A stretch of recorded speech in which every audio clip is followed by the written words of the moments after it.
Good afternoon, everyone. My name is Anna Kim, and I am an education major, and this is my third semester here at Weisbord.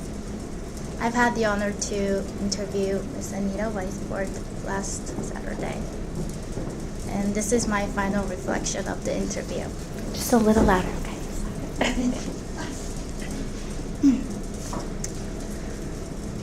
Anita still remembers the day her mother put her on a train from Austria to England in 1939. Though she had to wait an excruciating 4 hours until the train took off, that wasn't long enough to prepare young Anita, who was only 15 years old, to be separated from her own mother and be sent to a world unknown. She had no idea what was coming ahead, but she knew one thing. Her home was no longer the safe and dreamy place she had hoped it would be. Anita Weisbord is one of the children of Kindertransport, a rescue operation which saved the lives of over 10,000 Jewish children from Nazi Germany by transporting them via train to England, where they were adopted by British families. Often the children that were sent were the only members of their families who survived the Holocaust. But luckily for Anita's case, all the members of her family managed to survive and later be united. Anita was born on March 1st, 1923, and grew up in the city of Vienna, Austria. She was raised in a loving Orthodox Jewish home with her parents and her elder siblings, Ernst and Herta. Her father owned a knitting factory while her mother remained home. Growing up, Anita had a wonderful childhood and had many friends, Jewish and non-Jewish alike. After Adolf Hitler's rise in power, Jews faced harsh discrimination and were socially targeted, but it wasn't until the Night of the Broken Glass, also known as the Crystal Night, when Anita and her family's fate turned upside down and all hell broke loose.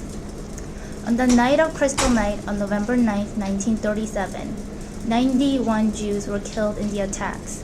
Homes, hospitals, and schools were ransacked, and more than 1,000 synagogues were burned down. I'm going to ask you to stop. I want to give you some. I'm sorry. Yeah, it's a little hard to hear, so we're going to just separate it. Sorry to throw you off. I won't start from all the way to the beginning. I won't. Okay. Anita Weisbord is one of the children of Kindertransport, a rescue operation which saved the lives of over 10,000 Jewish children from Nazi Germany by transporting them via train to England, where they were adopted by British families. Often the children that were sent were the only members of their families who survived the Holocaust. But luckily for Anita's case, all the members of her family managed to survive and later reunited. Anita was born on March 1st, 1923, and grew up in the city of Vienna, Austria. She was raised in a loving Orthodox Jewish home with her parents and her elder siblings, Ernst and Herta. Her father owned a knitting factory while her mother remained home. Growing up, Anita had a wonderful childhood and had many friends, Jewish and non-Jewish alike. After Adolf Hitler's rise in power, Jews faced harsh discrimination and were socially targeted. But it wasn't until the Night of the Broken Glass, also known as the Crystal Night, when Anita and her family's fate turned upside down and all hell broke loose. On the night of Crystal Night on November 9, 1937, 91 Jews were killed in the attacks. Homes, hospitals, and schools were ransacked, and more than 1,000 synagogues were burned down, while thousands of Jewish businesses were destroyed. More than 30,000 Jews were arrested, and tens of thousands were imprisoned in concentration camps, including Anita's father. This was the start of Hitler's final solution. The scariest part of all this is, according to Anita, that the rest of the world remained silent. Not a single country attested or stepped in to point finger at this atrocity that was happening at the hands of a single evil man. This ignorance, the notion of being unaware, although physically is not harmful, can be an enabler of something so evil. I can say that it is the root of evil that is happening around the world today. And we must not only bear witness, but take action and respond to the pain and suffering of those around us. On November 21st, 1938, Britain agreed to take in the children threatened by the Nazi murder program. Agencies were set up that promised homes for all the children up to the age of 17, and they could stay in the country temporarily. We don't know how, but Anita's mother managed to get Anita on the list of the rescue operation. She met the age restriction, but her sister Herda did not, being that she was over 18. However, Herda was able to come to England, as well as a domestic maid and her brother too, when he joined the Foreign Legion. One of the most memorable part of my interview is when Anita described the day when she was departed off to England. Even until this day, Anita cannot bear to see anyone off. Perhaps it's the horror of being separated from her mother that still haunts her till this day. What's more memorable is that Anita said this: "My mother gave birth to me twice. Once was when she bore me out of her belly, and another is when she scurried up the strength and foresight to send me off to England via kinder transport." I cannot imagine the heart-wrenching pain that Anita's mother must have felt sending off her precious daughter into a strange country. But she knew that was the wise thing to do when she was absolutely uncertain what would happen to Anita and even herself in the terror of Hitler's regime. Anita and her mother had no clue whether they would ever meet again. And the numbers were horrible. 90% of the children in kinder transport, they did not see their parents again. Anita was lodged by Mrs. Butcher. Mrs. Butcher's son was a member in the British Parliament. Anita was sent as an elderly companion. Adjusting to a life in England was difficult. She had to learn a whole new language, and adapting to a foreign culture was not an easy task for young Anita, especially without the support of her family. Anita recalled that she was always very hungry.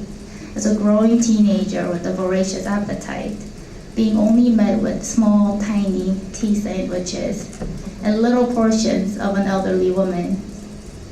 She wanted more food, but could not dare to ask for more, from the fear of upsetting Mrs. Butcher or any other, the fear of being sent back to Austria. Even though Anita was far from the Nazis and Hitler, she did not feel at home, as the horror of being persecuted and from what she saw back at home haunted her for a very long time, especially when she didn't know about whereabouts of her parents. She was in the arms of total strangers. Anita recalled receiving a letter from the Red Cross after the war had ended. She said she trembled and hesitated to opening it for a long time because the letter would tell her whether her parents were alive or dead. Luckily, her parents had survived and were safe. Despite being split from her loved ones, Anita pushed on forward, learning to adapt to her new surroundings, keeping herself together, and unknowingly becoming a strong, resilient woman that she is today. She met her husband in England, and the two moved to America and started a family of their own. She had 2 children, a son and a daughter, and she is now a grandmother to 4 beautiful grandchildren. Anita lives each day with a new light. Having escaped death at a young age, Anita doesn't like to waste a single moment, if not used to inspire others or share her thankfulness with the members of her family and the community. She is now a well-spoken advocate and an educator of the kinder transport. She is the Vice President of the Kinder Transport Association and the President of the Queens Long Island chapter. Anita is also an active member of the Kupferberg Holocaust Center, and she has participated in the student internship program several times already.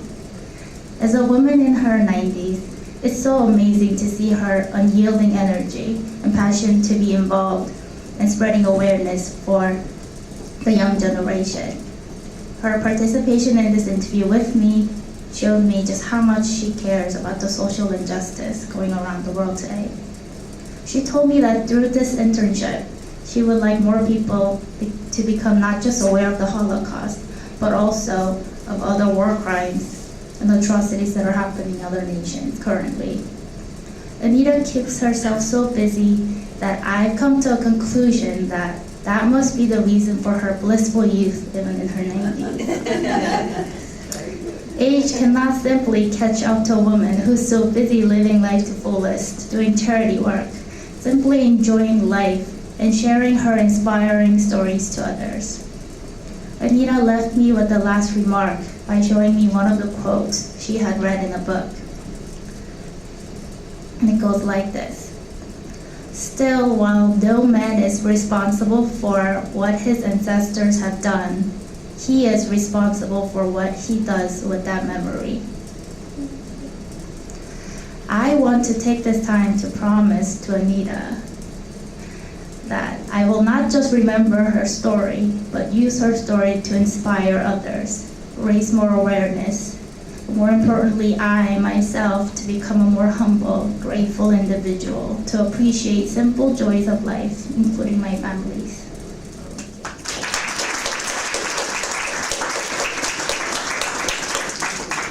Thank you. Our meeting Anne was really a pleasure. And she said to me that she's going to be a teacher. It'll be more exciting because now she heard first-hand testimony. It'll make it so much better and easier to teach it to the next generation. Well, I must say Dr. Floke-Marissa, you did a wonderful job because she was so excited of learning about the Holocaust. It meant so much to her, and I'm very grateful to you that you feel that way. And I hope you will remember the story, tell it to your children, because we must never forget. Thank you.